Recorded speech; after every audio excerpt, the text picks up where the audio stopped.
Welcome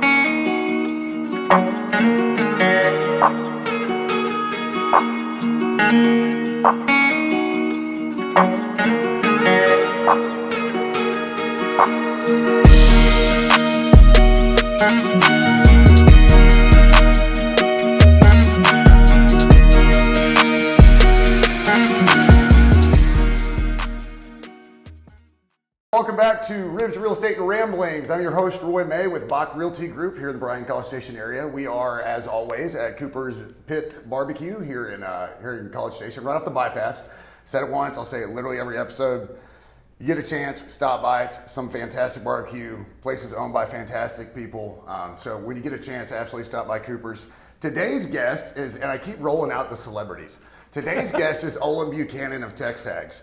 And not just of Texags, just because you have had quite a lengthy and I'll say storied career. Well, I'm old. Yeah. So when you're old, things happen to you.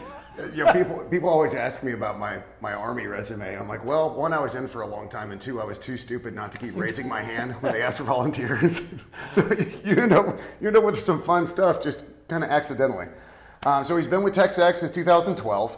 He also at one point wrote for Rivals and Yahoo. Yes. Right. Now you started off. Well, let's go all the way back. You're a White Oak High School graduate. White Oak Roughnecks, class of 1980. And I happen to know where White Oak is. Do you? I had family. That put you in a small minority. Well, yeah, I had family from Gilmer. Gilmer, oh yeah, the Buckeyes. See, we didn't cotton to those Buckeyes in White Oak. But yeah, no, I spent many holidays tripping back when it used to take about 5.5 hours to get up to Gilmer. Yeah, you drive up to the big city of Tyler and hang a right kind of thing. Absolutely. Yeah, I remember that. Go through Gladewater on your way to Gilmer. Yeah, Gladewater, yes. For all you East Texas people out there, you're like, hey. Yeah, I know those places. So you got to Texags in 2012. So Rivals, Yahoo, you started off like Longview, Tyler. You started your career, is it 83? Is that right? 81. 81. 19 years old, and was taking scores over the phone for basketball games. And one day I walked on a Tuesday night to do my job, and the sports editor says, hey, you want to be a sports writer? And I said, what do you mean? Well, it turns out one of their 4 staff writers had gotten arrested that night, and apparently had some other issues, and so he wasn't coming back. So there was a vacancy. So there was a vacancy, and they paid me a whopping $160 a week, which let me tell you, that was crap money even in 1981. But I got to go to the game. So there I'm 19 years old, and fast forward about 4 months, I'm at a Dallas Cowboys game asking Tom Landry questions. I remember thinking, wow, this is the greatest thing that's ever happened to me in my life. And I always felt that way, except on payday. Oh, I was going to say. Well, so one of my questions you just kind of answered was, when did you know you want to be a sports writer? And I guess it was when he said, hey. Well, I was planning on going to Stephen F. Austin and was going to major in journalism. There was a guy who was from White Oak who was at that time, his name was Bill Griffin, and he was the sports editor of the Nacogdoches Daily Sentinel. He said, come on down and I'll put you to work. And out of nowhere. Yeah, so I was all ready to go, but I took a year off. I moved up. My dad lived in Portland, Oregon, was working for Boeing, so I thought maybe I'd try that, and it didn't work out. A lot of things, trying to get started with my life after high school, and then I said, okay, I'm gonna go to college, but I had this job, and then, like I said, the sports editor said, hey, you want a job? And I thought, well, I'm gonna go to SFA, and he said, what for? I said, well, to major in journalism. He said, and for what for? I said, well, get a job as a sports writer. So, well, I'm offering you one now. So at the time, it sounded like a great idea, except on Saturday night when everybody was having a big time and doing their keggers and everything. I was working to 2 to midnight. It's like typewriter, right? Yeah. No, we weren't that bad. Word processor? Yeah, we did have word processors. Oh, goodness. So, and I read that when you came kind of to Brazos Valley, you were with the Eagle initially? 93. And that was from the Austin American Statesman? No. I went from working at the paper in Longview to working in Tyler because Tyler paid overtime and Longview didn't. So I was there for 6 years. You came to the Brazos Valley to the Eagle, right? I worked for the Eagle from 93 to 95. And from there, or before that, was the Austin American Statesman? No. I left Longview and I went to Tyler because Tyler paid overtime and Longview didn't. And I was there for 6 years, and then in '92 I was covering the Cowboys for the Tyler newspaper, only home games, and that was the year that Aikman, Smith, all those guys, they really got going. Yeah, the dynasty was really, So they went to the Super Bowl, and I was making plans to go cover the Super Bowl, and then they came in and said, well, we're actually going to send the sports editor because they don't have to pay him overtime. And I remember thinking, maybe I need to look to move on. And as it so happened, just a month or so later, the current sports editor, the Eagle, Robert Cessna, got in touch with me and he said, hey, they had a sports writer there at the time who's now in the Pro Football Hall of Fame named Shireen Williams. Oh. And he said, I think Shireen's going to be hired at the newspaper in Orlando, Florida. Would you be interested in coming down and covering the Aggies? I said, of course. So I came down and covered the Aggies in '93 and '94. Did you have any overlap where you got to meet her, or did you already know her previously? I already knew her. Okay. Yeah. She's fantastic. Yes, she's amazing. Really great woman, knows a lot about football too. Yeah. So the Aggies only lost 2 games in the 2 years I was covering them. And then I had an opportunity to go to Austin, and quite frankly, the Statesman offered a 33% raise over what I was making. So nothing wrong with that. So I had to take that job. So when you went to the Statesman, did it really change what you were covering, or did it just... Yeah, I went to cover high schools. They had a guy he's in the Texas Sports Hall of Fame named George Brazil, who covered high schools there for years, and he was just so happened he was retiring. And so they said, look, would you be interested in coming over here and being our high school editor? And I said, well, of course, especially when they told me what they were going to pay. And so I went over there and I did the high schools for 5 years, and then somebody finally left and they promoted me on to, I was covering the Longhorns for 2 years as what you would call a backup reporter. You'd have 2 people on it. I'd do the backup stories. And then after 2 years, they said, hey, would you be willing to be the lead writer on the Aggies? And I said, of course. So I covered the Aggies until... So at that point, you weren't backup, you were solely covering... Yeah, right. Okay. And so they had like 4 people that would cover the Longhorns in Austin, and Right. 1 that could cover the Aggies. So I was driving from my home in Pflugerville over here quite often. I remember one night, it was in 2000, I guess that had been 2002, when R.C. Slocum's job was in jeopardy, and I drove over on a Thursday night, because R.C. would talk to the media up until the last time he'd be available would be Thursday. And I remember asking him, hey, Coach, there's a lot of things going on, a lot of speculation about your job. And, when you took over, the program was in some trouble and you got it straightened out. And you've never had a losing season. You won their last championship. Do you ever think, hey, the heck with you ungrateful guys, I'm out of here. And he said, no, I never quit. That's not who I am. Well, the next day, the big front page story said, Slocum, I will not quit. And I had other reporters call me up and say, how'd you get that? I said, I asked him. You'd be amazed what the man will say if you'll just But ask, I was one of only 2 reporters that showed up to that Thursday night to ask him any questions. So, Right place, right time? Yeah, it was, and the right question. So anyway, that worked out for me well until 2006, and then I got a call out of the blue from Rivals and asked me if I'd be willing to go up to Nashville and talk to them about being a national college football writer. And I said, no, I'm pretty happy here. And then they kept on, said, just come talk to us. And I went up there, and catch this makes me sound like I'm very greedy, because I go up there and they offered me a 20% raise over what I was making. I said, no, I'm married now, I got a kid. I'm saying, it's too much, it's very generous, but not enough for me to ask my wife to move across. Yeah. Right, and so 3 days later they called back. They said, "How about if we offer you a 50% raise?" I'm like, oh gosh! So I went up there and learned never take a job just for the money, because we were already happy. The money can't buy happiness. Right, but Tennessee was good to us, and we were there for about 6 years. And I like Nashville. Yeah, it's amazing how much it's grown since I left. I actually lived in a town about 15 to 20 miles south called Franklin, which was a beautiful little town.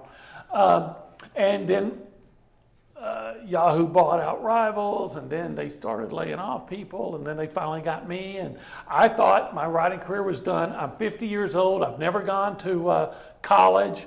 I've been watching ball games for 30 years. Not a huge market for that. And I took a job at a Publix grocery store thinking, okay, I'm going to work my way into management. But then one day, before I was supposed to go and do my shift, I get a call. And the guy says, Olin, my name is Hunter Goodwin. I'm like, yeah, I know who you are. Would you be interested in coming down and interviewing for a position at Texags? I said, when do you want me there? They flew me down a couple days later. So you were still out in Franklin at the time? Mm-hmm. And then about a week after that, they called and offered me the job. And my wife said, go do it. So my wife, who had an amazing job in Tennessee, she was the state director of special investigations for Child Protective Services. Yeah, she had a list of things to do as long as your arm. And she used to hang out with the governor a lot and all those kind of things. And she said, go. Maybe she was trying to get rid of me. I don't know. But we lived separate for 2 years. Oh, wow. And then, because she had an obligation right. that she had to pay back. 2 years later, she gave that up, came back, moved down here, learned to love it here too. And, we've been here ever since. Texag's been really good to me. Best job I've ever had. Not the most lucrative, but without a doubt, the best job. When Billy Lucci's your boss, you can't ask for a more laid-back work environment. I will say one thing about Texags, just with all the interactions that I've had with them over the years, is that it's very professional and very informal. Yes. Like if you can do both at the same time. And I always tell everybody, but don't go work there if you got a thin skin, because if you get your feelings hurt, no one cuts you a break. So that also, it's kind of like a family. Yes, it is. So one thing I failed to mention, because I always like to talk about, just the great things that my guests have done. You are a member of the Football Writers Association of America. You have a Heisman vote. I do. This man gets to vote on the Heisman Trophy. And then you won. Hold on, I got to back up. Okay. You are an esteemed actor. Well, esteemed and actor are both stretches here, but I've. Olin was in Varsity Blues. Yeah. And I couldn't really get a whole lot of feedback on your role, as big as it was. Yes. But I found one, and it's called Metacritic, and they actually it's an online, I guess. Probably just popularity thing for every actor you can find. Okay. And you can vote positive, you can vote negative, or you can vote mixed. You had one vote and it was mixed. So your Metacritic score is 50%. Well, you're neither good nor bad, Olin. It's pretty much the story of my life. I got that role because I was covering the high schools at the Statesman, and I get a call out of the blue one day from some guy. He says his name is Mike Tolan, and then he tells me he's a producer in Hollywood. I'm like, yeah, sure you are. And they're going to do. We want to do a movie in Texas, and we're going to film it in the Austin area, and it's going to be about Texas high school football. We want to do for Texas high school football what Hoosiers did for Indiana basketball. And since you're the wholesome nature of those movies is a little off. I always say they promised Hoosiers, we got Hooters. But anyway, so what do you know? They said, we'll come down and talk to you. Could you introduce us to some coaches? And they kind of gave them an idea of what they were looking for in a setting. Do you think you could take us some places, that you might think would fit this requirements, and we can figure out where we're going to shoot the movie? Well, for what you did, that was easy. And I'm saying, sure. But I didn't think I'd hear from them. Then one day, what do you know? I did hear from them. So I drove them around down to Hayes Consolidated High School, and then to San Marcos, and then to Bastrop, and showing them places. Of course, they didn't shoot at any of those places, but I'm telling them stories about covering high schools and things that, things I told them that show up in the movie. Like, you got to have, everybody knows it from small town in East Texas, you got to have the high school mascot up on the water tower. Yep. You got to. Or, there's a scene where they're leaving for a game, and there's the signs all the way out of town. It says, last one out to leave, turn out the lights, so you see that. So anyway, they liked the way I talk. You're consulting. Yes, they liked the way I talk. And finally, one of them says, Olin, you sound like you're from Texas. And I said, well, I reckon I was born here. And he said, you want to be in the movie? And I said, okay. Again, thinking nothing would come of it. What do you know? About 6 months later, I get a script in the mail, and about 2 months after that, I'm in the Red Lion Hotel ballroom in Austin doing a reading with people like James Vanderbeek and Scott Kahn, James Kahn's son. You know, I'm sitting there all so I can read off 2 lines. It was a great experience.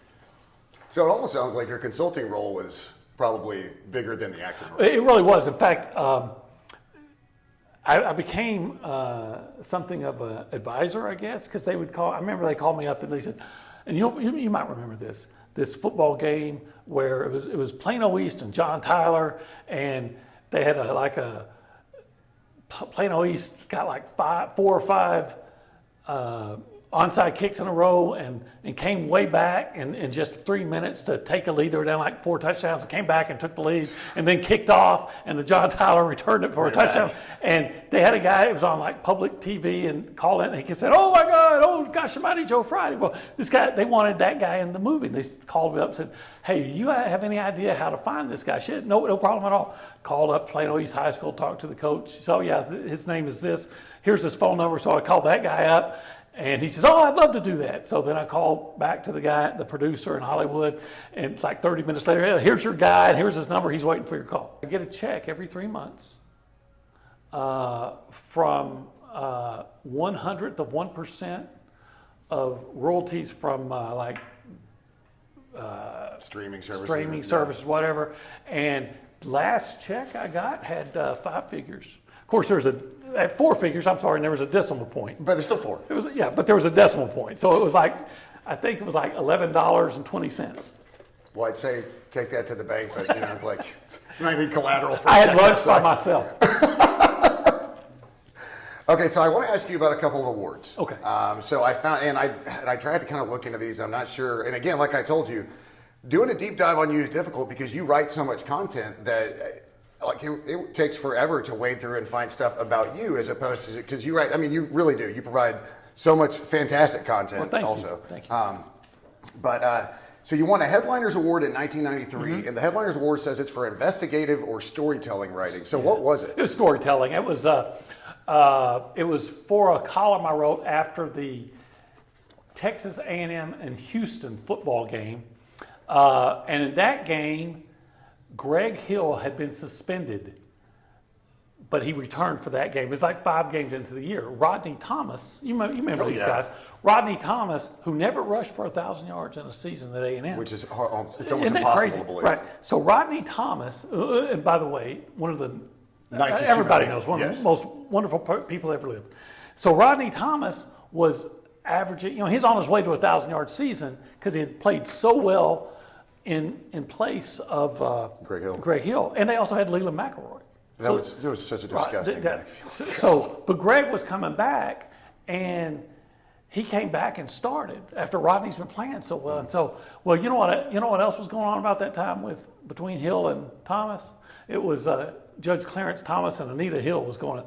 So I remember writing about the A&M. Thomas and Hill issue. I said this could be the supreme debate. Thomas versus Hill could cause as much controversy as Thomas versus Hill. That's genius. And so I go on and on. Anyway, and I throw in how Leland McElroy adds to this thing, but how all of them get along great, and and you know what? I didn't even enter the contest. So one day at work at the Eagle, someone says, "Olin, you won the Headliners Award." I said, "No, I didn't." They said, "No, seriously." I said, "No, I didn't. I didn't even enter." And we had a editor, and I still owe her to this day. Her name's Kelly Brown. She's just submitted it. And she said, yeah, I entered it for you. I said, "Seriously?" She said, "Yeah." So I looked over there, and there it was. And it came with a $1,000 prize. And then the Eagle matched it.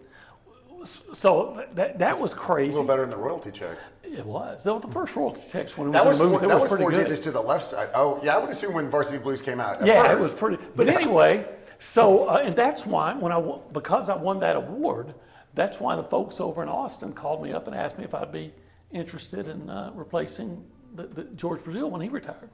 So you filled some pretty big shoes in your career too. Right, and so think about that.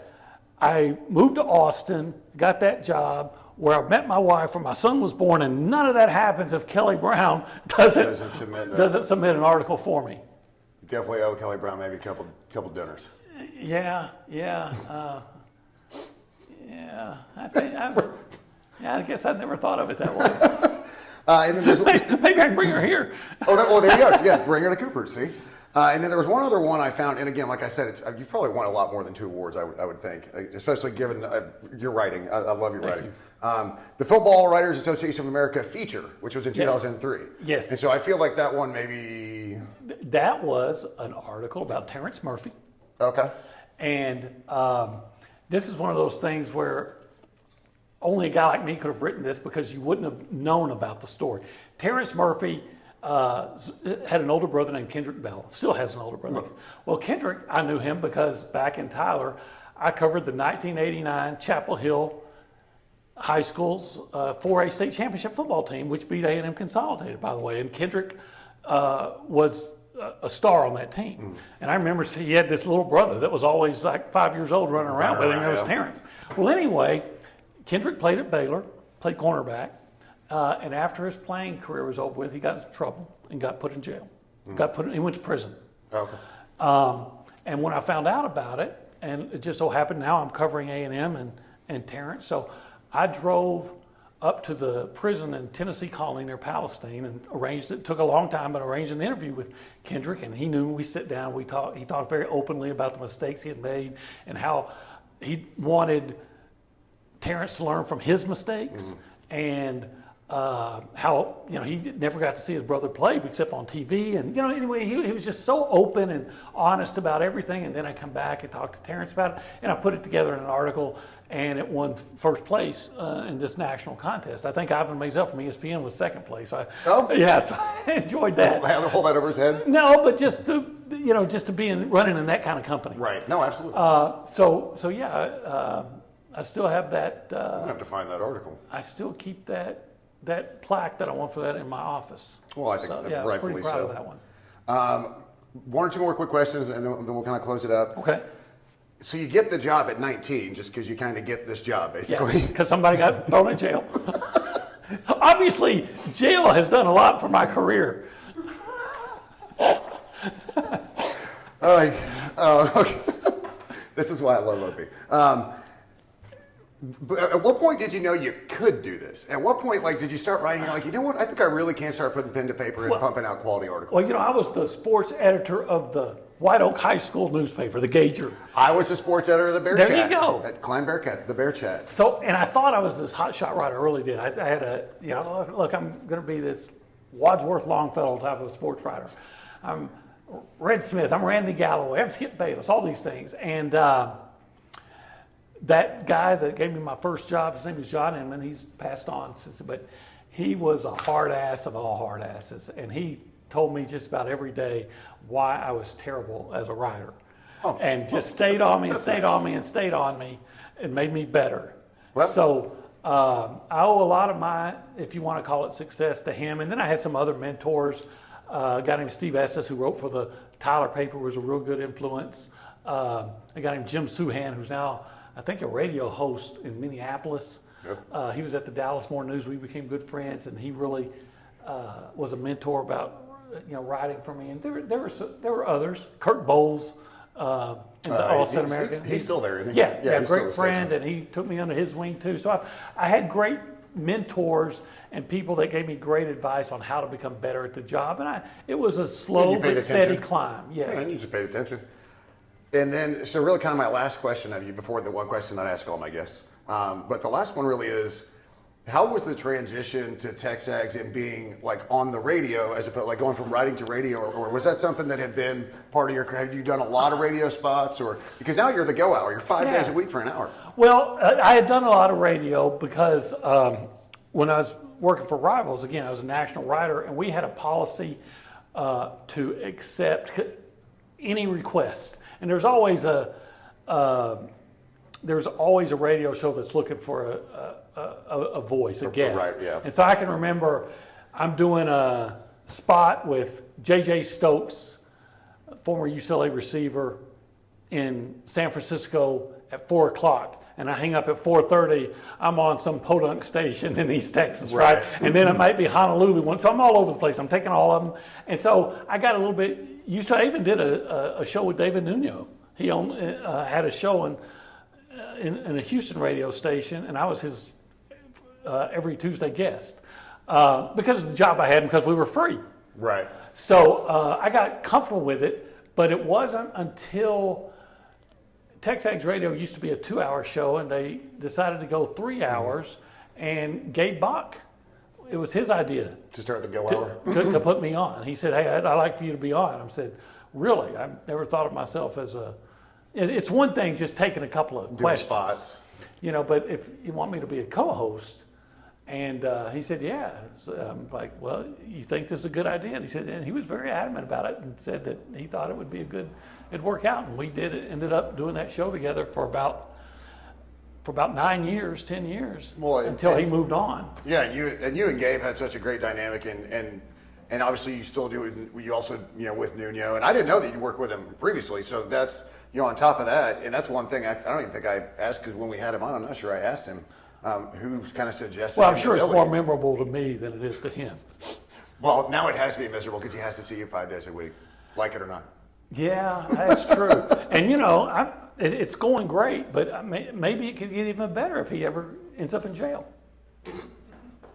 I got to be honest, of all the people at Texas, if I had to rate them, most likely to least likely to end up in jail, I'm fairly certain David Nuno's at the bottom of the list. Yeah, he's probably, unless you got him mad at the right time. But for the most part, yeah, I'm agreeing with you. I think Lucci's probably the best bet, but not really. It's probably me.